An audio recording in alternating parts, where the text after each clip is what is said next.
Good evening, Collegiate Africans. Welcome back po dito sa ating YouTube channel and sa mga umaga na po mapapanood ang ating video. Good morning po sa inyong lahat. Nandito na naman nga po ako si Gandara, ang inyo pong Collegiate Africans na maghahatid po sa inyo ng mga latest na update tungkol po sa TVJ and Legit Africans. At ang mainit nga po nating pagsasaluhan na update ngayon ay pumapatungkol po dito sa TV5 na kung saan ako unang-una sa lahat na po natin congratulate si MVP. I-congratulate ang TV5 pati po ang TVJ. Grabe nga po yon. Ang dami po nating i-congratulate. Anyway, congratulations and nawa ay tuloy-tuloy na po ito. Yun lang po ang masasabi po natin. Lalo pat ang balita nga po natin na nakalap ay unti-unti na po nauungusan ng TV5 ang GMA Network. So, looking forward po tayo na mangyari yan, lalo pat number 2 ng araw ang TV5. Grabe nga po yon. Dati, parang lagi po nangungulelat, no? Ang TV5, parang number 3. Kasi, number 1 and number 2 po ang GTV, which is, ano po yan, sisterette ng GMA7 Network. So, ayun na nga, congratulations. We're looking forward na maging number 2 ang TV5.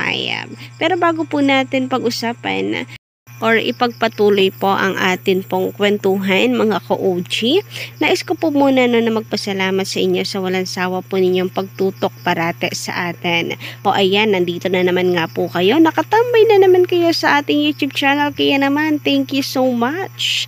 And sa mga hindi pa po nakaka-subscribe, maaari niyong pindutin ang subscribe button and notification bell para maging updated at una kayo sa mga nilalabas po nating balita. And sa mga masusugid naman nating mga taga-subaybayan, narito ang ilan sa mga napili po natin na komento na basahin and of course i-shout out na rin. Shoutout and maganda rin gabi nga po dito kay Sir Lipsfer Fernandez. Ayan. Talagang lagi po akong nalilito kung miss ba kasi lips but anyway, Sir Lipsfer, dapat ang IPO ayon po sa kanya paimbestigahan sa Senado. Dalhin na doon, dapat umaksyon na.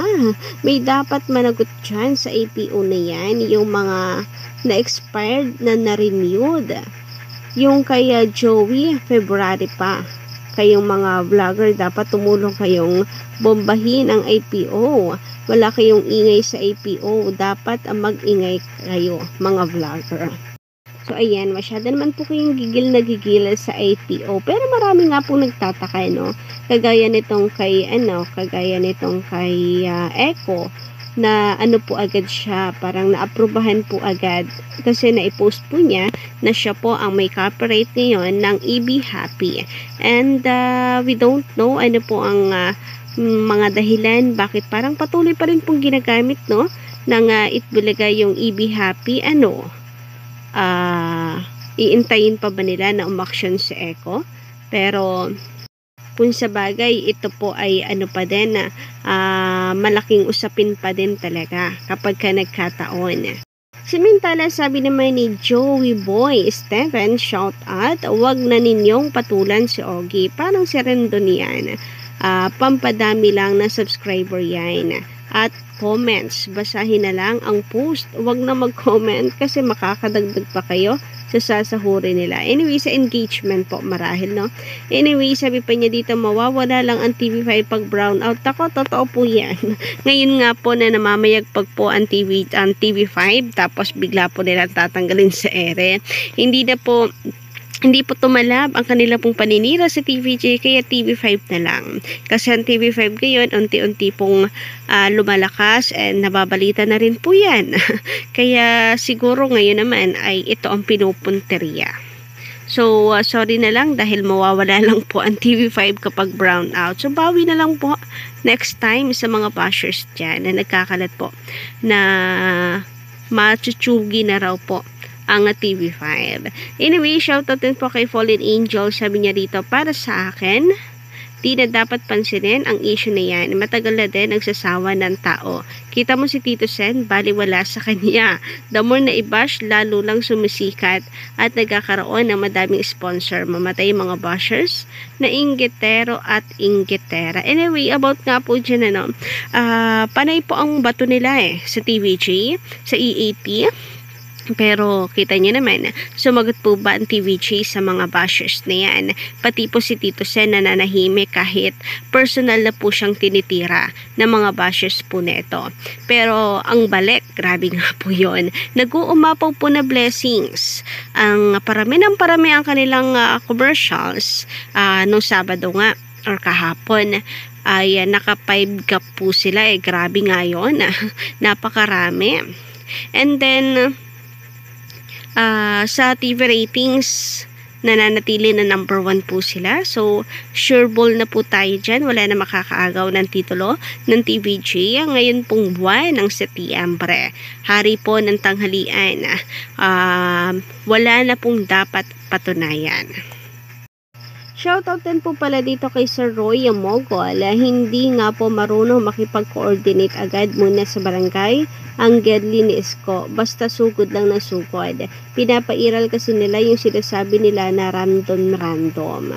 So yun lang po muna ng ating mga napili ngayon for today's video. And sa mga hindi po natin mabanggit, nako, babawi na lang po ako next time. Iisa-isahin po natin yan. Malay nyo bukas. Maparami yung atin pong mapili na i-shout out. So ayan. Muli, maraming salamat sa mga nakatutok at nakatambay ngayon dito sa ating YouTube channel. And pag-usapan na nga po natin itong patungkol po sa TV5 or sa GMA Network pala. Sa GMA Network na tila nga po ba ay unti-unti na rin po itong bumabagsak. So, kita niyo naman pong epekto mula noong lumipat po ang TVJ sa TV5. Yung kanila pong Voltes 5 ay taob na taob pa rin po ni Tanggol. Talagang nananatili pong number 1 ang Batang Quiapo ni Coco Martin na nasa TV5. At the same time, meron pa din pong mga palabas sa TV5 ngayon na siya pong na siya po talagang nagre-rate at sinisira na po ang record ng GMA kasi ng mga nakaraan, mga April, ganyan, March, January, di po ba't ang mga TV programs sunod-sunod, puro GMA, pero ngayon bungi-bungi na. Hindi po puro GMA na top 20 TV programs, puro GMA, hindi na po ngayon, bungi-bungi na po yan. Binungi na po ng TV5 kasi sila po ay nakakapasok na po sa top 10, kasama po lalong higit ang TVJ na EAT show. Pasok na pasok po parati sila. Congratulations doon. Kung hindi man po sa top 10, nasa top 15. Ayan, di naman po sila lumalagpas. Kaya naman, congratulations. Anyway, sabi nga po dito sa isang article, is GMA losing its sparkle? Felipe Gozon sub-channel GTV falls to 3rd place as TV5. Ano po yung spot? Second spot. Turnover po siguro yan, naka-blurred Turnover the spot. September 15 at 2023, billionaire.com. So, unti-unti na po yan. So, ngayon, nahila na po si GTV, ang sister rep ni GMA7, at napumapangalawa na po ang TV5. So, we are looking forward na maging number 1 na po ito. And hindi po malabong mangyari yan dahil sabi ko nga, nabubungi na po ng TV5 ang record ng GMA7. So, ayun nga po sa post ng Billionario. GMA Network of Billionario Felipe Gozon appears to be losing some of its dominance since long-time rival ABS-CBN shut down 3 years ago. In its latest financial report, GMA reported that its sister channel GTV has seen a drop in TV ratings. So, ayan. Ayun na nga. GTV, a sub-channel GTV falls to third place as TV5 takes over the second spot. Ano ba yan? Bakit singaw? So, ngayon pa lamang, congratulations po natin para sa TV5 kay MVP sa TVJ ay nag-uumapaw with a round of applause. Samantala, naging usap-usapan din nga po pala sa social media na itong si Mayor Jose na kung saan may pabulaklak para po dito kay Tasha at halatang kinikilig. So sabi dito sa mga komento ng mga netizens, may pabulaklak si Mayor para kay Tasha. May kasama pang picture. Paano yung kilig, Mayor Jose? Haha. And eto naman si Enel Racruz, sana daw po si Tasha ay mapaglinhan ni Maine Mendoza pag-pregi na siya. Grabe nga po yun. Na pwede, napakagandang lahi. Sabi pa dito, Tasha Mulak is so pretty.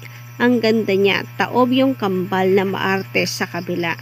I hope huwag gawing Kenkoy host talaga. Sana sa mga segment na babala, she can be an asset kasi matalino. Kayo po ba mga Collegiate Tarvicans? Ano po inyong masasay hinggil po dito sa mga napag-usapan po natin ngayong gabi? Pa-comment naman po dyan sa baba. And don't forget to click the subscribe button and notification bell for more updates.